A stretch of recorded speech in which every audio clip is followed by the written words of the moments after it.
The TV title was on the line with Cody, with his coach, Arn Anderson, who has to be wondering how he got involved in this, going against Warhorse.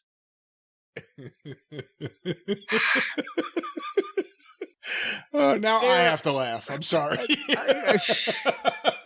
Their concept is they're finding all this great independent talent around the country to come in and challenge for the TV title and possibly win and become a star-making performance. Is this legitimately representative of the best unsigned talent in professional wrestling now? Warhorse and the people that they've been putting in his spot, but especially Warhorse? He had horrible music. It was more, everybody has screaming death metal, loud, horrible music. This guy's is he a Native American? Is he an Indian? He's Warhorse. He's got paint on. He's got fringes, but he's bobbing his head like a fucking headbanger. What? He's a heavy metal fucking fan by this goddamn horrible screeching he comes to the ring with, and they said he's a heavy metal fan. He was introduced as 4,000 pounds of heavy metal. He should have been introduced as 10 pounds of shit in a 5-pound bag. Weekly, some indie guy that's in over his head takes Cody to the limit. So after this guy finished bobbing his head up and down like an idiot, he looks 20 years old. He's got a goofy outlaw face paint thing. His physique is horrible, and he's looked the same size as Paul Turner. And Cody goes well over 10 minutes with him, and they just a competitive toe-to-toe. Cody's actually given up ground to this guy. Let me explain something. You can't make talent that can't be made. And this guy, maybe sometime, not now, is not ready to be made. He was just there. If you bring an unknown in, somebody that's never been seen on a national or even a heavy regional basis that most of the audience doesn't know, and you try to make him, you have to have material. If this was 2004 and Cody was the same age as he is right now, Cody's looks the same, he's working the same, he's in the same position, you could have taken a guy off OVW TV that didn't have a contract back then, like a Doug Basham, and you could have made him because he was ripped to the fucking gills, incredible physique, 5% body fat. He had 10 years experience, but he'd never been on any really type of national television. Danny Davis had trained him personally. You saw those matches in OVW had with everybody. You saw him work with Benoit. You saw him work with fucking Angle, I think he had that match, right? The point is, he could go with anybody. Old-fashioned working. He could cut a promo that could get him by. He was growing into that. And he was a full-sized grown adult man. You could take a guy like that, and you could make him. But you can't just make somebody just because Cody gives them a good match, because the people at home are looking at this guy going, what the fuck is this? Maybe Warhorse's immediate family thought this was a good showing. But I wrote, nobody unsigned in today's business looks better, works better, and has a better gimmick than this guy for national TV exposure. They go through the break. They come back in part 2. Cody's got him in a one-legged Boston Crab, but they show the footage where he superplexed him off the top rope during the break. He got a 2 count. I wrote, does the Warhorse ever stop bobbing his fucking head? It's cosplay Ultimate Warrior bullshit. Same reason when I saw fucking Olivier, I knew he was the shits. First time ever. They bob their head and they think they're the Ultimate Warrior.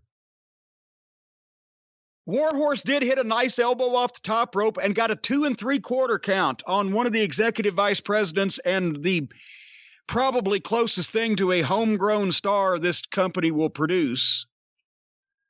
Got a few more 2 counts and then jammed his knee, and Cody got the figure 4. I like that he's using the figure 4, and I like people are winning with it and winning quick. But Jesus Christ, all these guys taking him to the limit, it's become commonplace now. and this would work if there was legitimate talent being brought in and it was only being done once after Cody was dominant over a series of weeks. Then it would register. Then the Dork Odor hits. Dork Odor hits and gets heat on Cody, and they face off with Arn way too long, which revealed that Arn can't do anything physical. Well, he can, but he's not supposed to. And then explain to me, Brian, somebody runs down and hits the ring and makes a big comeback and saves Cody, and the announcers are screaming, "My God, it's Matt Cardona! It's Matt Cardona!" Who the fuck is Matt Cardona? Matt Cardona appears to be a guy very happy he doesn't have a wellness program anymore. Oh, he looks fantastic. Who the fuck? Why has anybody ever heard the name Matt Cardona? You know who Zack Ryder is, correct? Mm-hmm. He's Zack Ryder.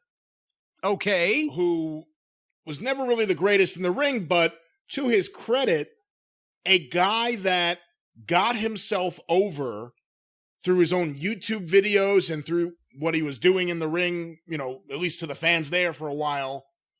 And the WWE always says they want guys to get themselves over. They didn't like the fact that he got himself over, and they spent years just burying him and using him like a jabroni. And he's also, I believe, either best friends or very, very good friends with Cody. So naturally, they mentioned that they were best friends, because it is all friends wrestling. But you misunderstand my question. Who the fuck is Matt Cardona?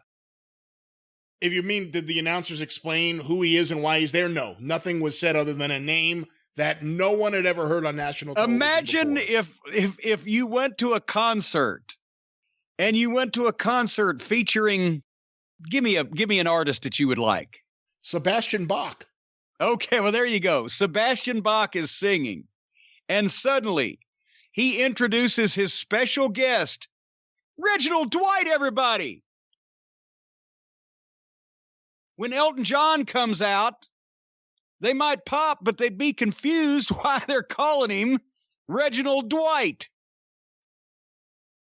What the fuck? The announcers acted like Matt Cardona's name was a household word, and that here's how we've set this up.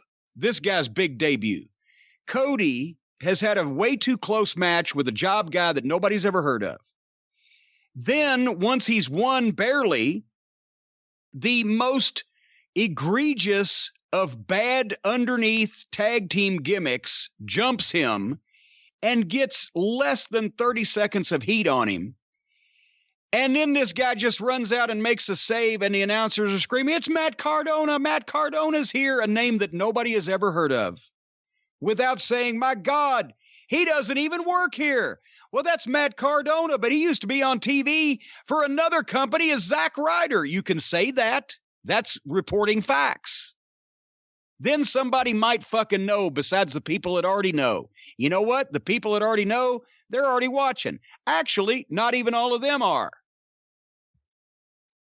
Good God. And to debut him this way, well, he's here. We might as well use him. He just walked out. He just walks out. What the hell was that? Against job guys. It wasn't like that fucking the goddamn the inner circle, the top heels that they've got were feeding on Cody, and everyone else had been foiled, and there was no one left to make a save, and all the other baby faces were laying around the ring, and then suddenly, out of nowhere, oh fuck. So anyway, are they gonna do the fucking Sean Spears thing again, where it's Cody's friend who turns on him? Well, sure, why not? And it's been 6 months, hasn't it? As far as Warhorse, who was to Renegade what Renegade was to the Ultimate Warrior. I was thinking Alan Iron Eagle when I first saw him. And I guess he's a Native American because he has face paint and his name is Warhorse. We ought to call him Whorehouse. Yeah, there you go. You don't think he's going to be back, do you? Well, fuck, he fits right in. So Cody defeated Whorehouse, and Matt Cardona showed up. Have they announced, did Eddie Kingston get signed off last week's show, where he was phenomenal? Oh, he probably got over way too good for them to sign him. They'll be worried about him. I was going to say, might actually know what he's doing. Again, nothing against Matt Cardona, but I would take Eddie Kingston over him in a heartbeat. Eddie Kingston does a dynamic promo. He throws a great punch. People get invested in him. Matt Cardona, and it's not his fault, but he's been used like a jerk-off on WWE TV for a decade. Yeah, so that's the reason why he should now be over here in a top spot. Just to make sure that everybody realizes that's where everybody goes from the WWE goes to die, like the wrestler's graveyard. Anyway, let's pick it up here. I'm getting bored.